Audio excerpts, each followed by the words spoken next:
Vamos a ir a la primera diapositiva, por favor.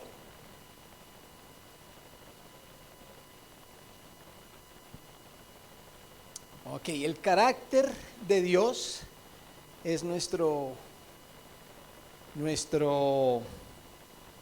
enfoque durante todo este año, basado en el profeta Isaías.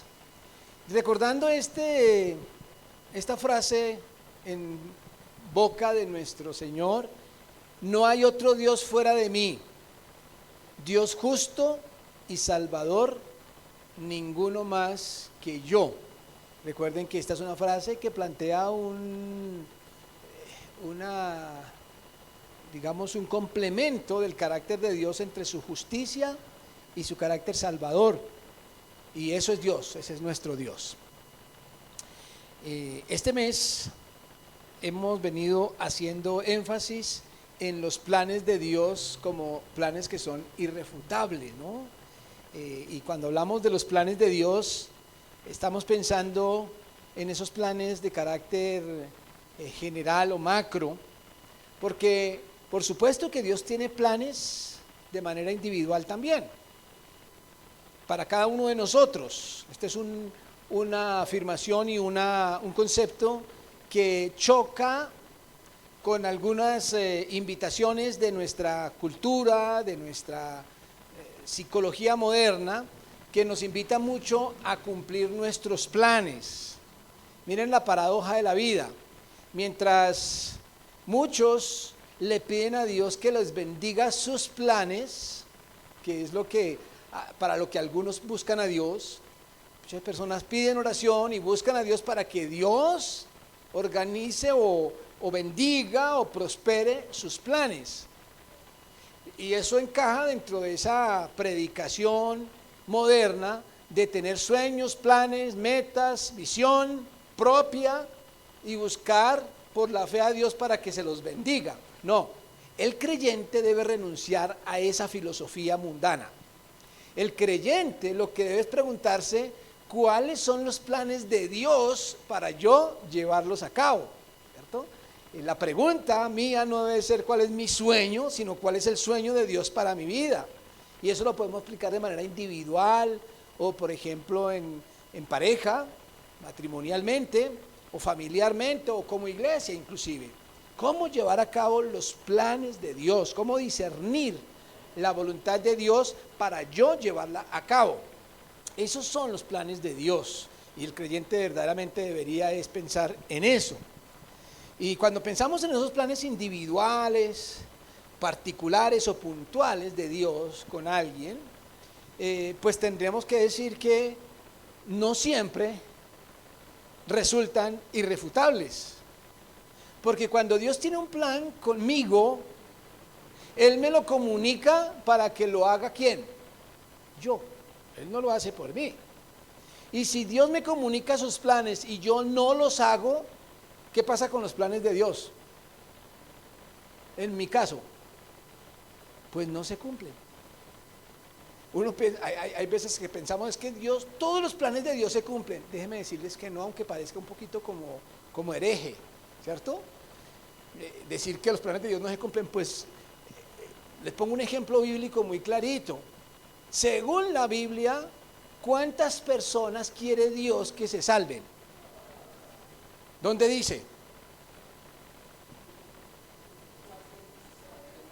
Juan 3:16, o hay uno por allá en Timoteo que dice: porque Dios quiere que todos los hombres sean salvos y vengan al conocimiento de la verdad. Ese es el plan de Dios.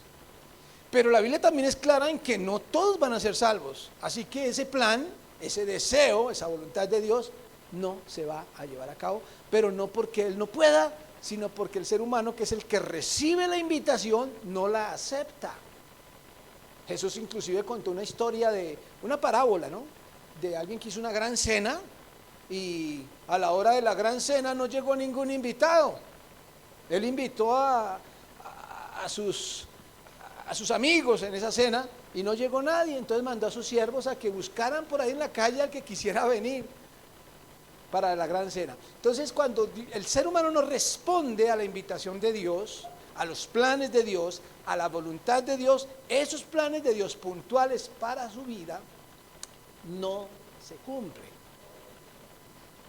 Si yo no construyo, por ejemplo, un matrimonio con base a la voluntad de Dios, pues entonces el plan de Dios no se cumple para mi matrimonio. Si yo no educo unos hijos según la voluntad de Dios, pues los planes de Dios para esos hijos se truncan por culpa del padre que no comunica esa voluntad de Dios o no cumple con su papel. Así que de esos planes no podemos hablar que sean absolutamente irrefutables. Cuando hablamos de planes irrefutables de Dios, nos estamos refiriendo a esos planes macro que nos atañen a todos y que haga lo que haga el ser humano, se van a cumplir al pie de la letra. Como dijo Jesús, cielo y tierra pasarán, pero mis palabras no pasarán.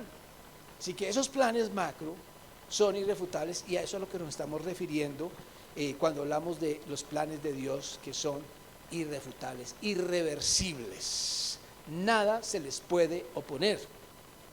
Y pensando en esos planes, hace 8 días, por ejemplo, veíamos sus planes de justicia y paz, que Él los ha comunicado al ser humano y no se están cumpliendo, pero por eso Él tiene plan de llevarlos a cabo. Es decir, Él ha estado como dando una oportunidad para que el ser humano practique la justicia y la paz al estilo bíblico, al estilo de Dios. Pero llegará el momento en que Él dice, ya no más.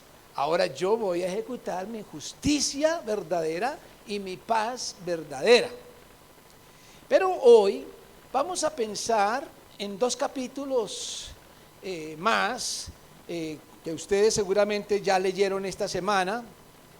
Ya no pregunto más, solamente lo digo por fe. Ustedes ya leyeron estos capítulos esta semana.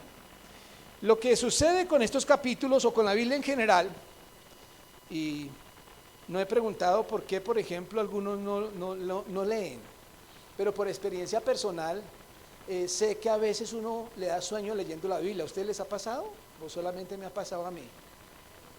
Sí, solamente a mí, seguramente. Que a veces uno se pone a leer la Biblia y si es muy largo, a veces uno mira el capítulo, uy, está como muy largo. Cuando uno ve un capítulo, un salmito cortico, y este salmo está chévere para leerlo, ¿no? Cortico.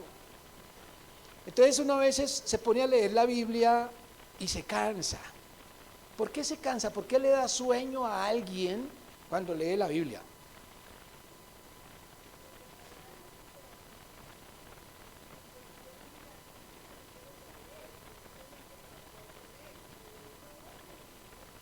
No lo hace con intención, esa es una posibilidad, ¿cierto? Sí, alguien me decía cuando estaba jovencito que eso era el diablo que le metía unos sueños cuando iba a leer la Biblia, ¿no? Pero saben, yo me he dado cuenta de una cosa: cuando yo abro mi Biblia y solo encuentro letras y letras y letras y algunos números por ahí, pues es como el impacto a los ojos es ya algo seco, ¿no? Letra. Entonces, pero resulta que los que escribieron, consignaron con letras, pero lo que está ahí no fue letra inicialmente, ¿no? Las historias, por ejemplo, que se narran en la Biblia fueron hechos. Es decir, que los testigos vieron las cosas, oyeron con sus oídos, inclusive olieron con sus narices, ¿cierto? Pudieron palpar la situación. Incluso Juan, por ejemplo, cuando escribe su primera carta, dice: lo que hemos visto con nuestros ojos, lo que hemos palpado con nuestras manos, esos estamos escribiendo. Entonces, debe ser espectacular haber visto, por ejemplo, todos los milagros de Jesús o todos los milagros de Dios al pueblo de Israel en el desierto. Esas son cosas que tenían un ambiente, un sonido, y eso no queda registrado aquí en las letras. Cuando uno ve letras, pues uno lee ahí, puede uno está leyendo algo súper espectacular y uno está leyendo así, sin nada de emoción porque son puras letras, ¿no? Entonces a veces se pierde un poquitico de lo que realmente nos está planteando, y si tuviéramos un poquito más de creatividad, digamos, para imaginarnos, nos ayudaría a entender algunas cosas, no de una manera, digamos, subjetiva, sino de una manera objetiva, que podamos entender qué es lo que está diciendo allí. Imagínense ustedes, por ejemplo, entonces a Isaías, que es el que estamos leyendo, con todo esto que escribió aquí. ¿Él lo escribió o lo pronunció primero? Todas estas palabras primero fueron pronunciadas, después fueron consignadas, ¿cierto? Por eso se habla de la tradición oral, es decir, los mensajes primero se transmitieron oralmente, verbalmente, y después fueron escritos. En el caso del Nuevo Testamento, por ejemplo, lo que encontramos nosotros en el Nuevo Testamento, primero se proclamó verbalmente por lo menos unos 20 o 25 años antes de que algo estuviera escrito en el Nuevo Testamento. La gente lo transmitía y contando las historias, los milagros de Jesús de una manera verbal. Pero cuando leemos, por ejemplo, este capítulo 34, que es un mensaje, digamos, muy dramático, y vemos solamente letras, puede que las leamos y no podamos captar con solo letras, porque no me imagino a Moisés diciendo: acercaos naciones, juntaos para oír, y vosotros pueblos escuchad.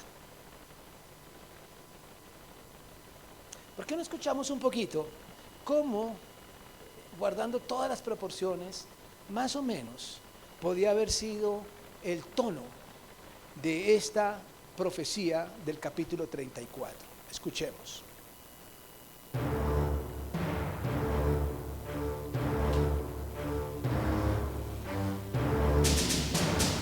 Acercaos, naciones, juntaos para oír, y vosotros, pueblos, escuchad. Oiga la tierra y cuanto hay en ella, el mundo y todo lo que produce, porque Jehová está irado contra todas las naciones e indignado contra todo el ejército de ellas. Las destruirá y las entregará al matadero. Probablemente el tono de Isaías tuvo que ser muy fuerte, porque si ustedes ven, es una convocatoria. ¿A quién? ¿Qué dice el texto sobre la invitación o la convocatoria que se está haciendo? Naciones. Este tono de la voz, por supuesto, de manera figurada, tendría que ser que escucharan en todas las naciones. Así que nos quedamos muy corticos realmente, porque está invitando a las naciones. Dice: juntaos para oír, y vosotros, pueblos, escuchad. Noten bien: oiga la tierra. Yo no sé qué imagen podía tener el pueblo o las naciones con respecto a la forma geográfica de la tierra en ese tiempo. Pero porque nosotros decimos la tierra, pues inmediatamente vemos una esfera, ¿no? No sé qué imagen tenían ellos, pero es: oiga la tierra y cuanto hay en ella, el mundo y todo lo que produce. ¿Por qué? Jehová está airado. Estamos escuchando posiblemente la voz de Isaías, pero ¿y cómo será la voz de Dios o la cara de Dios airado? ¿Cómo se imaginan ustedes a Dios airado? Podemos tener algo de idea cuando vemos la cara de nuestro cónyuge airado, por ejemplo, o de nuestro hijo, o de nuestro papá. Pero ¿han notado la transformación del rostro cuando alguien tiene ira? Jehová está airado ¿contra quién? Contra todas las naciones. Está indignado. ¿Qué nos habla eso de Dios? Está indignado contra todo el ejército de esas naciones, y dice: las destruirá y las entregará al matadero. Sigue diciendo el versículo 3, noten lo siguiente: y los muertos de ellas, de las naciones, serán arrojados, y de sus cadáveres se levantará hedor, y los montes se disolverán por la sangre de ellos. No solamente escuchar la voz de Dios proclamando esto, sino imaginarnos este escenario que se está planteando, los muertos tirados por todas partes, el olor, el hedor de los cadáveres se van levantando con el pasar de los días. Versículo 4, y todo el ejército de los cielos se disolverá y se enrollarán los cielos como un libro y caerá todo su ejército como se cae la hoja de la parra y como se cae la de la higuera. Ya no solamente describe una situación terrenal, sino incluso una catástrofe cósmica. Hace referencia a los cielos y a la forma como se desvanecerán. Cuando vemos esto, o cuando hemos venido leyendo estas profecías de Isaías, tratamos, y todo teólogo, intérprete, al leer ese tipo de profecías, lo primero que piensa es, bueno, ¿esto de qué contexto es? ¿Cuándo se cumplió? Si ya se ejecutó, está todavía en el futuro. Pero cuando leemos esto, no nos podemos imaginar una simple guerra que pudo haber ocurrido en alguno de los siglos pasados para describir esta desolación que se transmite en este texto. Parece algo mucho más macro. Versículo 5 inclusive dice, porque en los cielos se embriagará mi espada, dice Dios. He aquí que descenderé sobre Edom, uno de los enemigos de Israel, en juicio y sobre el pueblo de mi anatema. Anatema es lo maldito de un sacrificio que se desecha porque no sirve para nada. Llena está de sangre la espada de Jehová, engrasada está de grosura, de sangre de corderos y de machos cabríos, de grosura, de riñones, de carneros, porque Jehová tiene sacrificios en bolsa y grande matanza en tierra de Edom. Porque, y con ellos, dice el versículo 7, caerán búfalos y toros con becerros, y su tierra se embriagará de sangre, y su polvo se engrasará de grosura. Es una forma con algún lenguaje utilizado para los sacrificios, pero hablar como de un sacrificio que está haciendo Dios con todas las naciones, derramando la sangre de todos, como si fuera un sacrificio de animales y acabando con todas las naciones. Es un relato absolutamente sombrío y no sé qué le despierta a usted, qué sentimiento. Claro, usted dirá, eso es de la época de Isaías, pero si eso tiene que ver con nosotros, ¿qué despierta? ¿Qué le produce a usted en su corazón?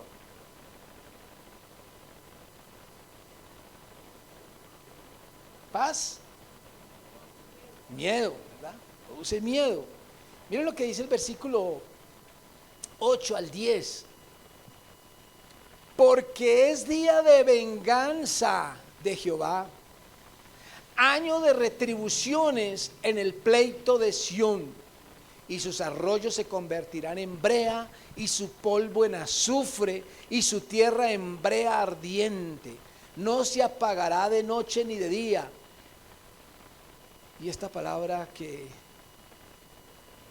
a mí me produce escalofrío, perpetuamente subirá su humo, de generación en generación será asolada, nunca jamás pasará nadie por ella. Yo no puedo imaginarme una simple guerra, y en capítulos anteriores hemos visto que el profeta advierte algún tipo de castigo, algún tipo de juicio, pero que es por algún tiempo, y como que después Dios se encargará de devolver la paz, incluso con Israel, que les castiga, con las naciones vecinas, con estos imperios que los dominaron, pero luego decía Dios, después de eso yo traeré paz, ¿no? Pero aquí cuando describe, lo menciona de una forma aparentemente definitiva. perpetuamente de generación en generación y nunca jamás pasará nadie por ella. Y es una convocación a todas las naciones. Después en el versículo 11 en adelante empieza a de alguna forma a describir las imágenes que quedan de esa tierra castigada, desolada, destruida. Y escuchen bien esta descripción que se hace desde el versículo 11. Dice así: se adueñarán de ella el pelícano y el erizo, la lechuza y el cuervo morarán en ella. Se extenderá sobre ella cordel de destrucción y niveles de asolamiento. Llamarán a sus príncipes príncipes sin reino, y todos sus grandes serán nada. Sus alcázares crecerán espinos y ortigas, y cardos en sus fortalezas. Serán morada de chacales, patio para los pollos de los avestruces. Las fieras del desierto encontrarán en las hienas, y la cabra salvaje gritará a su compañero. La lechuza también tendrá allí morada, y hallará para sí reposo. Allí anidará el búho, pondrá sus huevos y sacará sus pollos y los juntará debajo de sus alas. También se juntarán allí buitres, cada uno con su compañera. ¿Qué tal esa descripción? De pronto a los que les gustan los animales, mascoticas, y que dirán, ay, tan chévere estar ahí. Le despierta como deseo de estar allí en medio de esta descripción. Es el propósito del autor o del profeta describir un lugar o un ambiente que genera deseo de estar allí. ¿O cuál es el propósito con todos estos animales, algunos de ellos con un significado sombrío, que en la época inclusive representaban terror, incluso ocultismo, incluso se comparaban con fantasmas algunos de estos animales? Es un ambiente absolutamente terrorífico. Y dice el versículo 16: inquirid en el libro de Jehová y leed si faltó alguno de ellos. Ninguno faltó con su compañera, porque su boca mandó y los reunió su mismo espíritu. Es decir, son planes irrefutables. Y él les echó suertes y su mano les repartió con cordel. Para siempre la tendrán por heredad. Y una vez más, de generación en generación morarán allí. Es decir, una desolación eterna. Yo no puedo leer este texto y solamente buscar alguna fecha, algún contexto en el que se pudiera cumplir esta profecía. A mí inmediatamente me hace pensar en algo definitivo y eterno. Estamos, por supuesto, más acostumbrados al Nuevo Testamento. Cuando en el Nuevo Testamento leemos algunas profecías acerca del juicio eterno, pues más las imágenes que tenemos es del fuego, del infierno. Hablamos del infierno y del cielo, y siempre nos imaginamos todas esas almas allá en el lago de fuego, ¿no? Pero las imágenes del Antiguo Testamento tienen como una especie de pedagogía con respecto al estar separados de Dios, y utiliza más imágenes terrenales. Por eso todo lo que vemos aquí es una descripción de la tierra, pero una tierra absolutamente destrozada, asolada, donde no se ve nada de vida humana, solamente fieras, plagas cubriendo la tierra. Y eso emocionalmente es algo que despierta desazón. Hay sentimientos que vienen a la mente cuando uno ve esto, y yo apelo, por ejemplo, a algo que está muy fresco. Aunque algunos hemos tratado de echarle tierrita a lo que pasó, pero tal vez ustedes recordarán cuando nos mandaron encerrar porque venía una plaga llamada COVID-19, y nos tocaba encerrarnos, y empezamos a pensar, ¿cuántos irán a atravesar esto vivos? No podíamos ir a visitar a nuestros familiares y no teníamos ni idea si les volveríamos a ver. Nos veíamos a través de la pantalla y suspirábamos pensando, tal vez nunca nos volvamos a abrazar. ¿Cuántos irán a quedar en la tierra? Estábamos esperando que quedáramos unos poquitos. Y el ambiente era fúnebre. Los muertos que iban mostrando en los medios de comunicación, que incluso no se podían enterrar, que no podía haber un velorio, un funeral, sino que sencillamente los iban arrojando o quemando antes de que de pronto se contagiaran otros. Ese ambiente fúnebre, ese ambiente pesado de la pandemia, de alguna forma tiene visos de lo que trata de comunicar aquí el profeta con respecto al juicio sobre todas las naciones de una manera perpetua. ¿Cuál es ese sentimiento? Si usted todavía tiene fresco lo de la pandemia, ¿cuál es el sentimiento? Qué rico entrar a descansar en el hogar y descansar de tanto trabajo. No era el ambiente, no era de descanso, era de pérdida, de miedo, de desazón. Incluso la muerte se veía como si estuviera más cerca que nunca. Los jóvenes que suelen ver la muerte como algo para los viejos, en esa época se veía como cerquita. Cualquiera le podía pasar y pensábamos que a todo el que le diera se iba a morir. Esta descripción, de alguna forma, podemos imaginarla cuando pensamos en esos días. Y hablando de los planes irrefutables de Dios, en primer lugar aquí tenemos que hablar de un plan que Dios tiene y que lo tenemos que llamar castigo. Una palabra que no gusta mucho,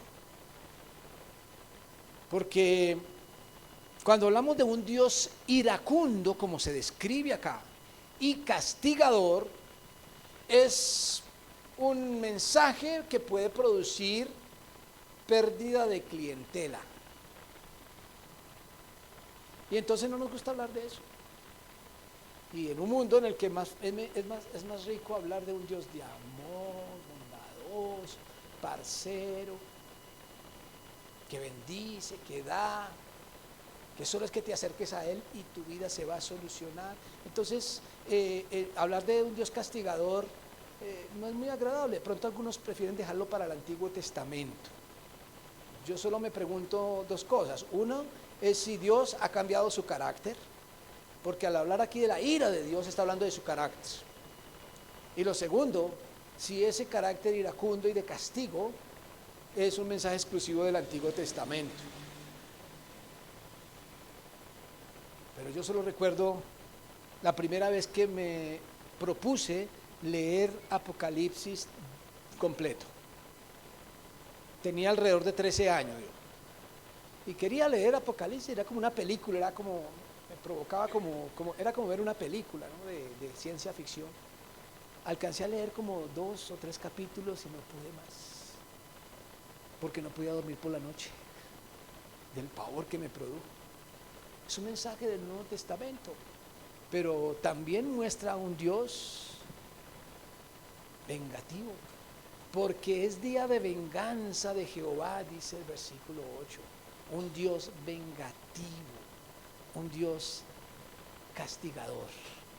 Cuando hablamos de los planes irrefutables de Dios, tenemos que tener en cuenta que en sus planes eternos, macro y para todas las naciones, Dios tiene planes de castigar, y eso es irrefutable. Y llama la atención que Isaías haya colocado de manera continuada el capítulo 35, que también lo teníamos para esta semana, porque es impactante ver el cambio de tonalidad. Escuchemos cómo podría haber dicho Isaías este capítulo.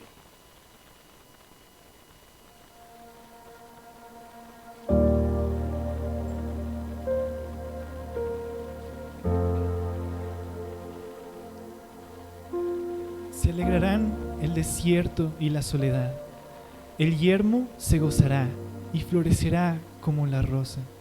Florecerá profusamente y también se alegrará y cantará con júbilo. La gloria del Líbano le será dada, hermosura del Carmelo y de Sarón. Ellos verán la gloria de Jehová, la hermosura del Dios nuestro. Fortaleced las manos, afirmad las rodillas endebles. Decid a los de corazón apocado: esforzaos, no temáis. He aquí que vuestro Dios viene con retribución, con pago. Dios mismo vendrá y os salvará. ¿Será el mismo Isaías? Parece difícil creer que sea el mismo. Es más, ¿será el mismo Dios el que está hablando a través de Isaías? ¿Notan ese cambio brusco? ¿Qué está diciendo ahora el Señor a través de Isaías? En el capítulo 34, el mundo, las naciones pasan de un estado de prosperidad y de arrogancia a un estado de desolación absoluta y de castigo. Pero aquí pasa todo lo contrario. Dice: se alegrarán el desierto y la soledad. El desierto y la soledad son precisamente esos ambientes lúgubres. Y pasarán, dice, a la alegría. El yermo se gozará y florecerá como la rosa, florecerá profusamente. Es decir, lo que vemos ahora son campos de rosas, camino de rosas, como decimos a veces coloquialmente. También se alegrará y cantará con júbilo. La gloria del Líbano le será dada, la hermosura del Carmelo de Sarón. Ellos verán la gloria de Jehová, la hermosura del Dios nuestro. Esto que se describe aquí, ¿qué le despierta a usted? ¿Allá sí quisiera ir? ¿Se imagina en ese ambiente? Cambio total. Es un contexto en el que despierta deseo de estar allí. Y eso es lo que está anunciando los versículos 3 y 4. Dice: fortalecer las manos cansadas, afirmar las rodillas endebles. Es comunicando, exhortando ánimo. No importa qué cansados estén o qué debilidad puedas tener, fortalecer. Dice: decir a los de corazón apocado. ¿Qué es un corazón apocado?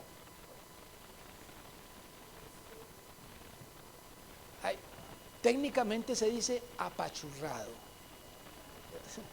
Un corazón de pobreza, de necesidad.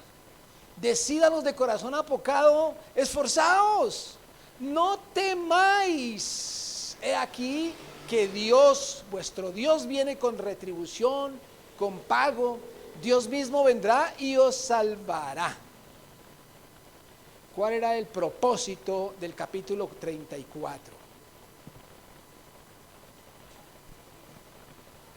¿Qué quería despertar el mensaje del capítulo 34? O por lo menos, ¿qué logra despertar? Pavor, terror. Aquí es todo lo contrario: no temáis, Dios mismo vendrá y os salvará. Versículo 5 sigue diciendo: entonces los ojos de los ciegos serán abiertos y los oídos de los sordos se abrirán.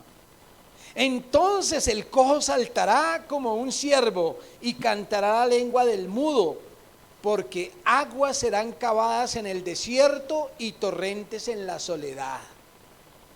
Es decir, de la escasez a la abundancia, de la enfermedad a la sanidad. Versículo 7: el lugar seco se convertirá en estanque, el sequedal en manaderos de aguas. En la morada de chacales ¿Dónde hemos visto los chacales?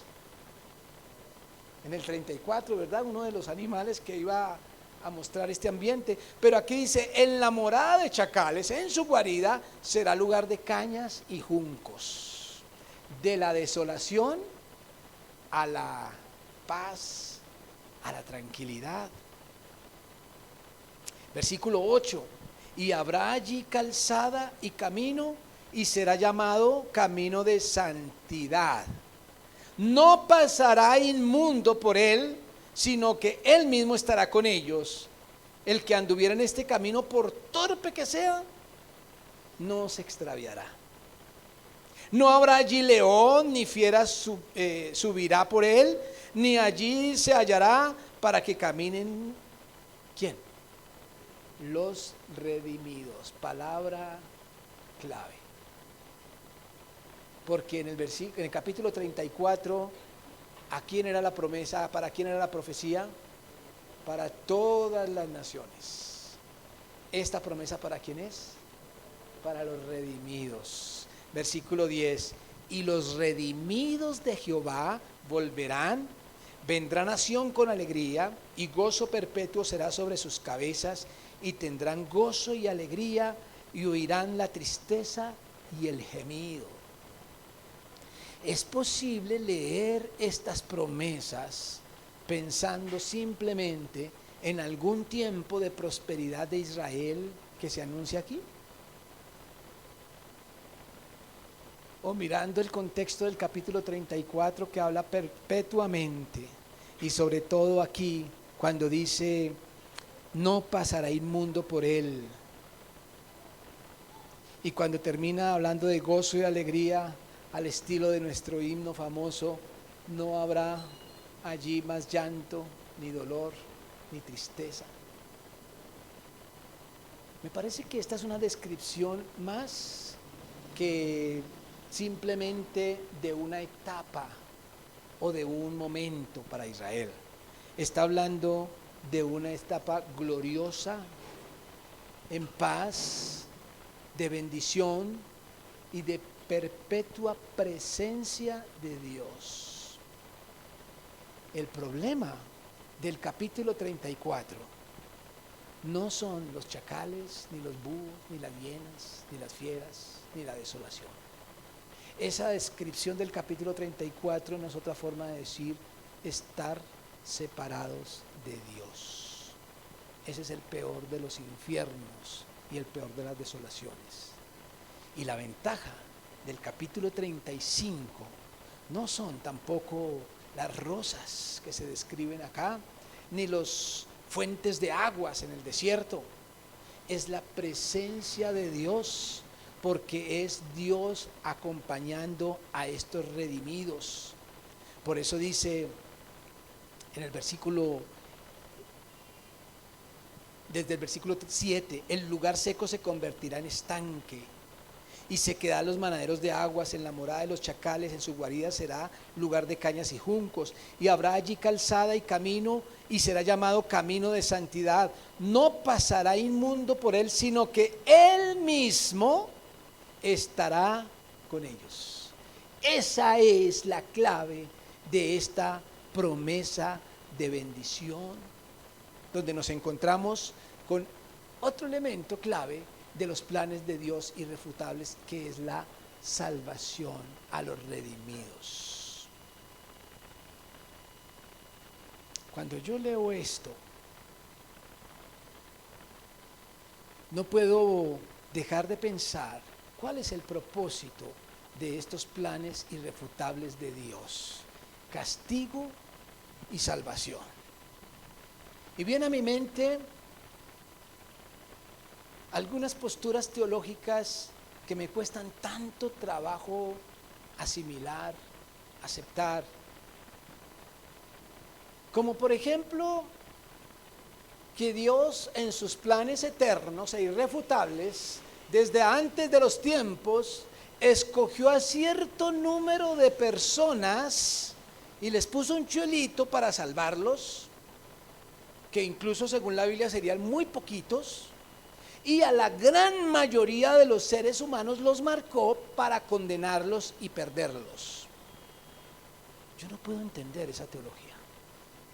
Cuando yo miro la palabra de Dios, veo a un Dios invitando, anunciando de antemano para que el ser humano se vuelva hacia Él,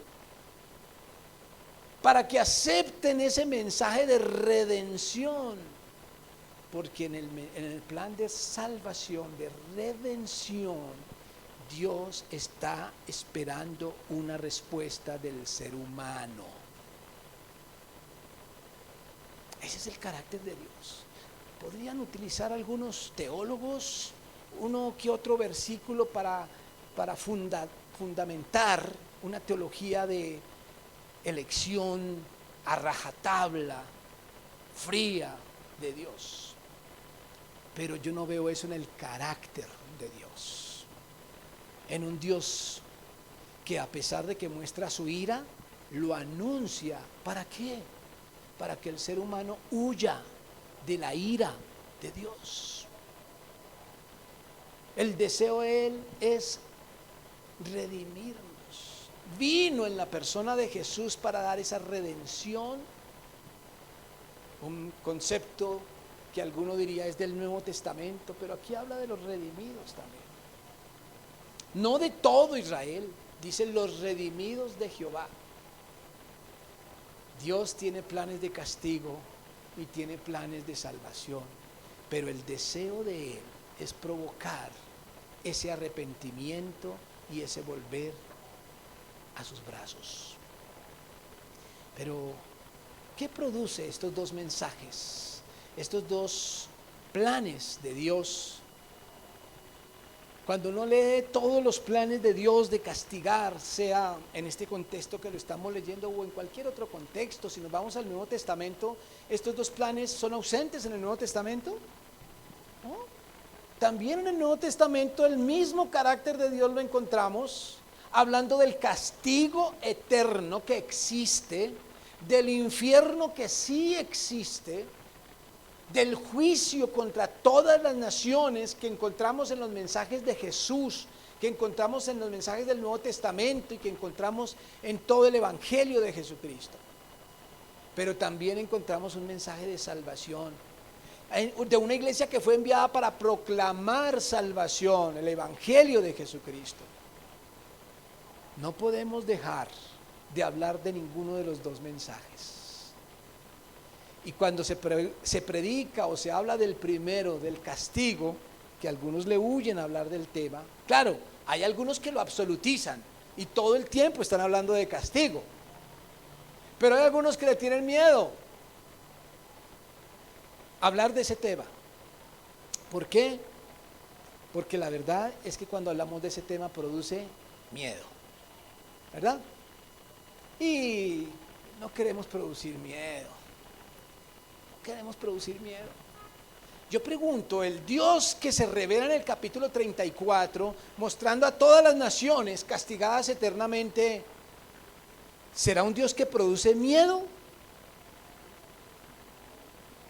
Por supuesto. Por supuesto.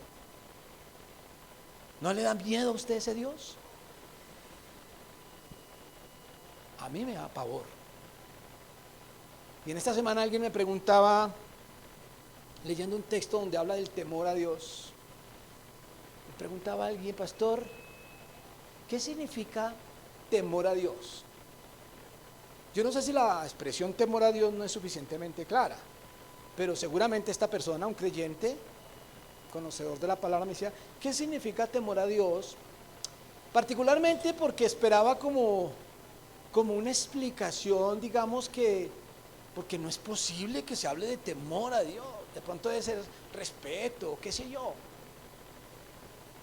Entonces le decía yo, mira, temor, si tenemos en cuenta el hebreo, que fue en el idioma en que fue escrito el Antiguo Testamento, y tenemos en cuenta el idioma en que fue escrito el Nuevo Testamento, en griego, en los dos casos, la palabra temor a Dios significa temor a Dios. Pues él esperaba algo raro para que cambiara la versión. No, es que no hay otra versión. es miedo, es pavor, es terror a Dios. No tenemos por qué dudar en mencionarlo. ¿Saben? Es por pavor, por fobos, por fobia, que el ser humano aprende a obedecer a Dios. Si bien Jesús dice, si me amáis, guardad mis mandamientos. Cuando entendemos que Dios es un Dios que puede manifestar su ira y lo hará, nos lleva a buscarle y a obedecerle. El terror a Dios es el principio de la sabiduría. Porque aquel que solamente ve a Dios como ese amuleto que tocamos para que nos vaya bien en todo, y que pensamos, como escuché yo en alguna ocasión a un predicador, decía, un maestro, decía una vez, todos esos mensajes de castigo que hay en la Biblia, y del infierno, y de todas esas cosas de castigo, decía él, son anuncios para que la gente se vuelva a Dios. Pero Dios, nuestro Dios del Nuevo Testamento, nuestro Señor Jesucristo, es tan bueno, que al final de los tiempos va a abrir las puertas y entren todos. Porque Él no va a castigar, porque Él es solo amor, no va a castigar a nadie. Si aceptamos ese mensaje, tendremos que decir que Dios es un Dios mentiroso. Dios anuncia castigo, pero también anuncia. ¿Y qué siente usted cuando escucha el capítulo 35? ¿Qué siente? ¿Qué diferencia hay? Cuando el mensaje de salvación solo produce esperanza. Esperanza. Cuando uno ve esta profecía, esta promesa de redención y de morada eterna con Jesús, con Dios, ¿qué miedo puede producir la muerte o partir con Él? De razón, Pablo decía, para mí el vivir es Cristo y el morir, ganancia. Cuando usted está en una relación tranquila con Dios, aunque tenga temor de Dios, puede tener absoluta paz de encontrarse con Él. Pensar en su regreso es apasionante. Pensar en morir y partir con Él solamente produce emoción para aquel que le conoce y que depende de Él. Pero estar separado de Dios solo produce miedo. Por eso la pregunta, con estos dos mensajes de Isaías, es: ¿a quién pertenezco? ¿A todas las naciones que serán convocadas para el día de juicio? ¿O a los redimidos que estarán presentes cuando Él regrese? Seguramente parecerá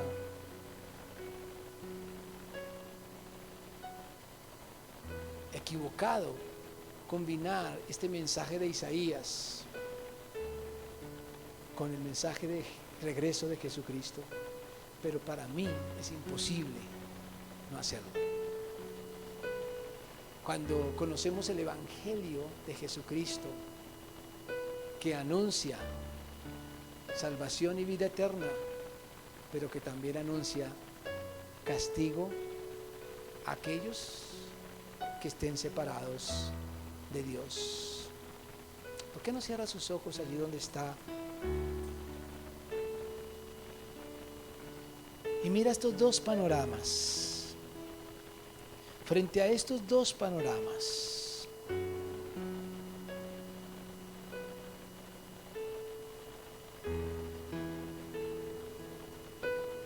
¿cómo puedes mirar el futuro? ¿Con miedo o con esperanza?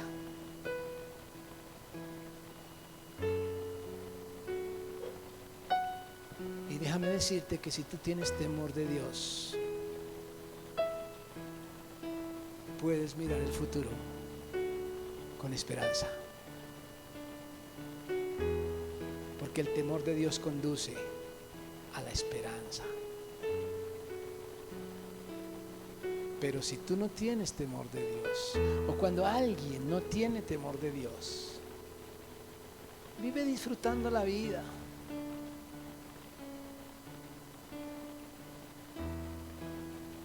Pero cuando Dios se manifieste, el pavor a Dios será demasiado tarde. Gracias, Señor,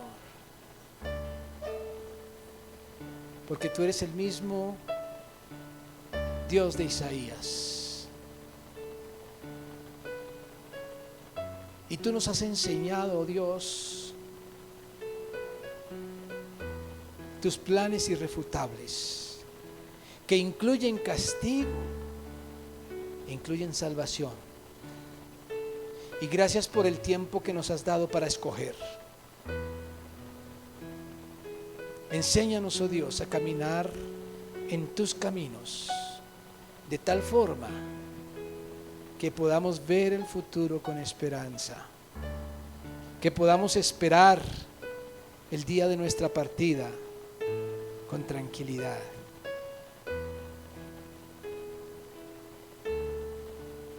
Permite, oh Dios, que como iglesia, como individuos, como hijos tuyos, podamos llevar siempre esa luz a un mundo que está en tinieblas, que se pierde cada día más. Que podamos, Señor, ser instrumentos de tu mensaje de esperanza, pero que nunca callemos sobre el peligro de estar separados de ti. Te lo rogamos en el nombre de Jesús. Amén.